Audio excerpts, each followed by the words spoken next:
Okay, Moses. Meadows Ozone Energy Services Limited, that's our registered company name. Moses parted the Red Sea, Moses will part the red tape. And believe you me, we've come across some red tape recently, but I'll come to that shortly. Meadows area of Nottingham, you can see it here, approximately 3,800 homes, 1/3 are Victorian, solid wall, 2/3 are at 1980s, cavity wall, mostly social housing. We've got an area of multiple deprivation with high fuel poverty. It's an area that normally you would look at, normal inner city area, and say, oh, we'll give that a miss, you know, we can make better energy savings somewhere else. I don't think you can see this. I put this in because it's Google Earth's wonderful now. You can Google Earth and get these wonderful pictures and even come down onto your home, but it's just to give you a nice pretty picture. Okay, we keep getting told that we're coming to peak oil, and obviously the impact of peak oil is going to be higher energy prices. So what are the solutions? Expensive cars that carry the premium for being green. You know, we're paying premium prices to get a green badge on a car. I've just been looking, I should know. High cost eco homes, you know, they're not cheap. Many new technologies that carry premium prices. The cost to many is beyond their ability to pay. It's easier for high level income families to buy into the green agenda, far easier. And that will save them energy, and it will ultimately save them money. So really, if you've got a higher income, you can buy into the green agenda, and you'll actually save money by doing so. But you need that income to do it in the first place. For those in social and rented accommodation, that's not always an option, you know, and they're the ones that probably need that saving the most. So, why Moses?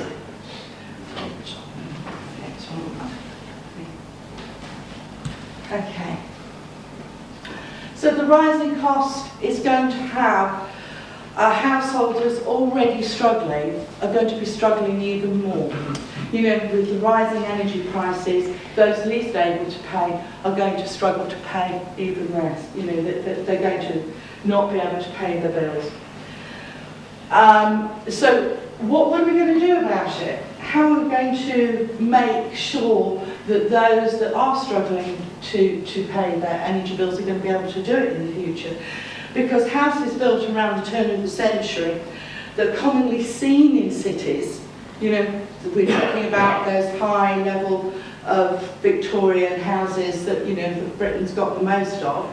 You know, in cities, in inner city areas, that is the main areas where you find people living in fuel poverty. I'm not saying all of them, because we've got some very nice examples in cities of the big Victorian houses, but this is often where you will see them.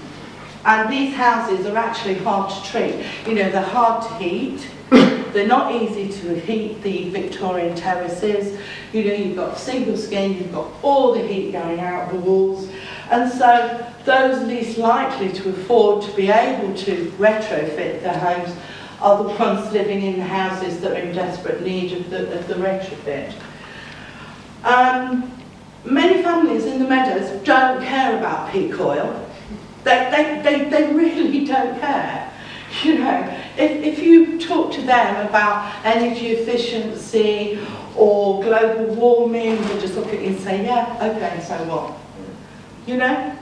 And these are the families. If we're going to do anything about global warming, if we're going to meet the targets that have been set, we have got to get to these families.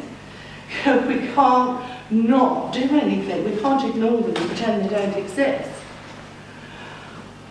So, you know, but these families, if you're faced in the winter with either eating or heating your home, they really don't care. You know, so how are we going to engage them? how are we going to get engaged and get them on this journey with us? That is why Moses was born, because it is a community-owned energy services company. We have to bring the community on board to do it. If you don't get the community on board, you're not going to achieve it. And it's all very well saying that local authorities can do this. No, they can't. Often with these families that we're dealing with sometimes, the local authority, I won't say is seen as the enemy, but local authorities are the big brother aspect, you know, the policing bit, government. And I often have to say to people, no, it's okay, I don't work for the local authority. I don't work for the council, you know, to get through to them.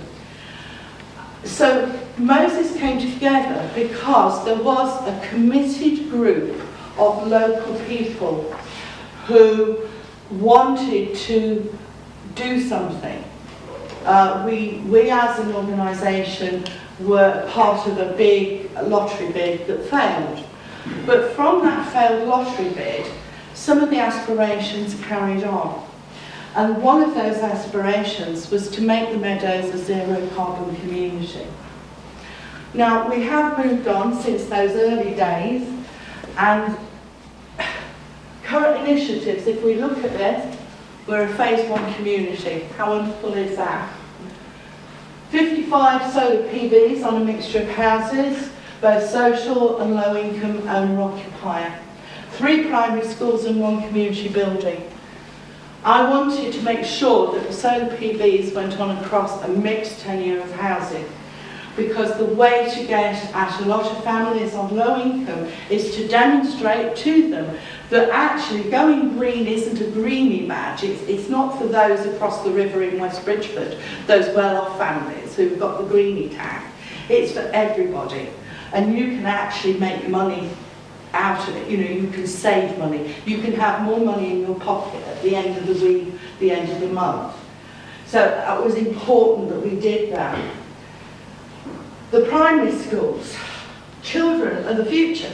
You know, these are the ones that are going to go back home and tell the parents, oh, look what we've got, and we're generating this much energy, because each of the schools is going to have a panel. It's going to tell them how much energy they're generating, how much they're saving, and also one of our partners in this, which is British Gas, I mentioned, are going to put in a schools programme alongside it.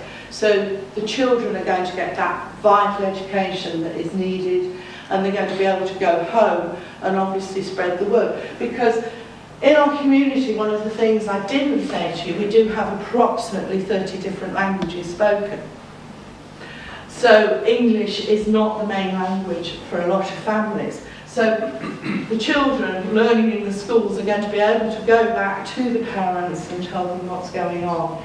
And likewise with the community building, it's a community garden actually, where people go to grow vegetables, buy local vegetables in the inner city area, but that is where that PV is going. So that is a big one. I did get asked, because obviously the low carbon community phase 1, we're being very much a test bed, and you know, it's all trial and error. And I did, one of the questions, I've had to do a feedback questionnaire form thing, was would I do anything differently?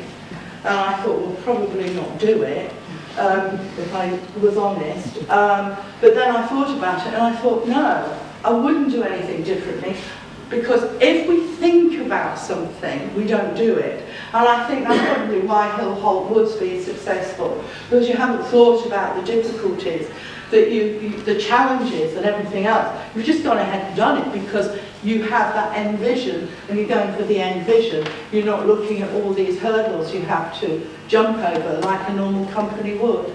And I think that's probably why we do these things. That is actually one of the schools. We've already got solar PV